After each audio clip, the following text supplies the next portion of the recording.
de la débâcle de César Faubras chez Alia.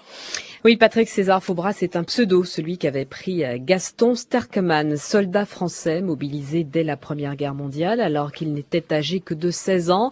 Un petit gars de la marine, croisant sur l'Armorique, puis le Danton, avant d'être affecté aux bases de Bizerte et Sidi Abdallah. Si jeune donc, et déjà écrivain, reporter, chroniqueur. De son expérience sur l'Armorique et le cuirassé Danton, il tirera un roman, Jean Le Gouin, publié par Flammarion. De Tunisie, il ramènera un recueil de témoignages de mutins intitulé Mer Noire. À peine revenu du front, César Faubras participe à la création du syndicat CGT des officiers de la marine marchande. Il commence à publier une série d'articles dans la presse de gauche révélant un antimilitarisme qui lui vaudra d'être transféré de la marine vers l'armée de terre alors qu'éclate la Seconde Guerre mondiale. Et ce second conflit majeur, c'est le thème de ce livre, La débâcle, un reportage dont il est lui-même acteur.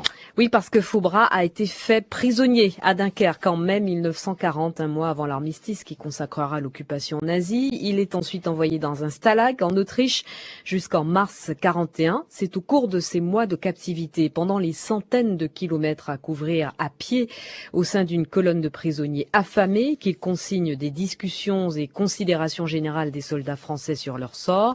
C'est la parole de la base, de la chair à canon, celle qui se sent le jouet de décideurs bien à l'abri sous les dorures des ministères et dans les quartiers des officiers, ce qui se dessine à travers les propos de ces simples soldats.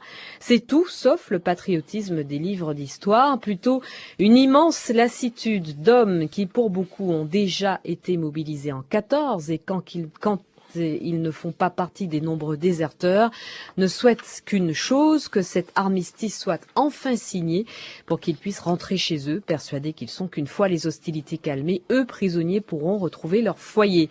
La guerre, pour eux, c'est au mieux une arnaque, la preuve d'ailleurs que ceux qu'ils nomment les fridolins étaient, je cite, en retard à la distribution d'intelligence, c'est que ce pays qui avait eu la chance de perdre une guerre et qui du coup ne faisait plus de service, l'idéal pour la jeunesse, ce pays, je cite toujours, se démerde pour avoir son Hitler qui le refoue dans les casernes et en avant marche.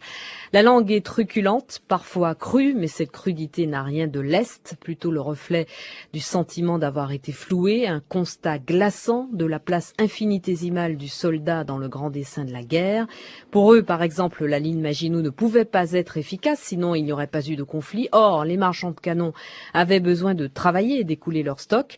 Tout le monde en prend pour son grade, les flicards, Poulet, Bourse et compagnie, les planqués, Pétain le fusilleur de la Grande Guerre, les officiers. On imagine facilement ce texte dit sur scène, on l'imagine appris dans les écoles, un petit livre bouleversant, achetez-le, empruntez-le à la bibliothèque, prêtez-vous-le, c'est du brutal mais du sincère. La débâcle de César Faubras aux éditions Alia, c'est le livre que vous avez choisi ce matin. Merci Audrey Pulvar, à demain 8h41 dans un